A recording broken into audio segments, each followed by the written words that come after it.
Your petition got approved. You celebrated, and then everything completely went quiet. Your case is now at a place called the National Visa Center, and you have no idea what happens next. This is the stage where cases stall for months, sometimes years, almost always over things that were entirely avoidable. I reviewed these files for a living, and I know exactly why they get stuck. Today, I'm going to give you the adjudicator's perspective. I'll walk you through exactly what the NVC stage actually is, what you have to do to get out of it, and how to handle the DS-260 without creating a disaster that you will pay for at your final interview. The National Visa Center is a processing facility run by the State Department. It is not where anyone interviews you, and it is not where anyone decides your case. Think of it as a holding area between two massive events. Your petition was already approved by USCIS, and your interview will happen later at a consulate overseas. The NVC sits in the middle. Its only job is to ensure your file is complete, documented, and ready before it gets shipped to the consulate. No decisions are made here, but that cuts both ways. You can't win at the NVC, and you can't really lose, but you can get trapped there. Most NVC delays are not the government being slow, they are the applicant sending the wrong document and waiting 3 weeks to find out. Now, the government is playing its part now, but that can be remedied by proper documentation and proper preparation. The 4 things you owe the NVC. To get out of the NVC stage, you owe them exactly 4 things. Get them right, and the stage is mostly just waiting. Get them wrong, and you're in a bureaucratic loop. First, the fees. There are 2, the immigrant visa application fee and the affidavit of support fee. You pay them online and nothing else moves until that's clear. Simple, but people sit on them for weeks and wonder why their case is stalled. Second, the DS-260. That is the immigrant visa application itself. We will spend real time on this one because it matters the most. Third, your civil documents, birth certificates, marriage certificates, divorce decrees, police certificates, court records, and passport copies.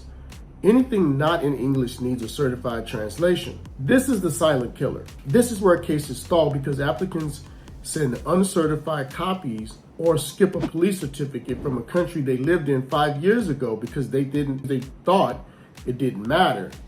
It matters. 4, the affidavit of support, Form I-864. This is the financial evidence, tax returns, W-2s, proof of income. The sponsor has to prove they meet the income requirement. If they don't, you need a joint sponsor before the stage closes, not after. When all 4 are submitted and accepted, the NVC sends you a message calling your case documentarily qualified. That is the magic phrase. It means your case is complete and you are officially in line for an interview date. Everything at the NVC is just about getting those 2 words. The DS-260, what it really is. Now let's talk about the DS-260 because this is the document that follows you all the way into the interview room. Here is what you must understand before you type a single answer. The DS-260 is a sworn testimony. Everything you put on it is a legal statement. And at your consular interview, the officer will have it open on their screen. They will compare what you wrote on the DS-260 against what you say out loud. The DS-260 is not just paperwork you rush through to get to the next step. It is the script the officer holds while they decide if your story holds together. Treat it that way, and the interview gets easier. Treat it carelessly, and you build contradictions that you will have to explain under oath. It is filed online, the DS-260, through the State Department portal. And once you hit submit, changing it is an absolute nightmare. So slow down. So let me walk you through what the form is actually asking and the exact places people trap themselves. Personal information, names, birth dates, birthplaces, The trap here is spelling and name variations. Your name has to match your civil documents and your passport exactly. If your birth certificate spells it one way and you type it another, you just created a discrepancy the officer has to reconcile. You don't want that. Address and contact history. Where you lived. People rush this and leave out a country they lived in for 6 months. That matters because it dictates which police certificates you owe the government. Be complete. Leave nothing out. Family information. This has to line up perfectly with your initial I-130 petition and your civil documents. Gaps in employment invite questions. Listing an employer that doesn't match anything else in your file invites scrutiny. Security and background. These are the yes and no questions about prior visa refusal, removals, overstays, and criminal history. These questions exist for one reason: to surface grounds of inadmissibility. I'm going to say that the most important sentence in this entire video: answering these questions honestly is not what gets people in trouble. Answering them falsely is. A misrepresentation on this form is a separate, massive violation, often worse than the original thing the applicant was trying to hide. If you have an issue in your history, the DS-260 is not the place to hide it. It is the place to disclose it accurately and then deal with it properly with a waiver or with an attorney.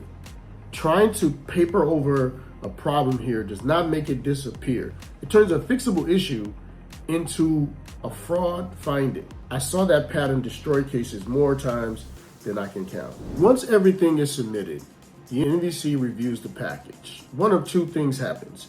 They accept it and mark you documentarily qualified, or they send it back asking for a correction. The second outcome is the cause of almost all delays in this stage: a missing translation, an uncertified copy, small mistakes that cost you real months. When you are documentarily qualified, your file finally ships overseas and you enter into a new stage, the interview stage. In closing, the NVC stage feels passive, like you're just waiting in line. You aren't.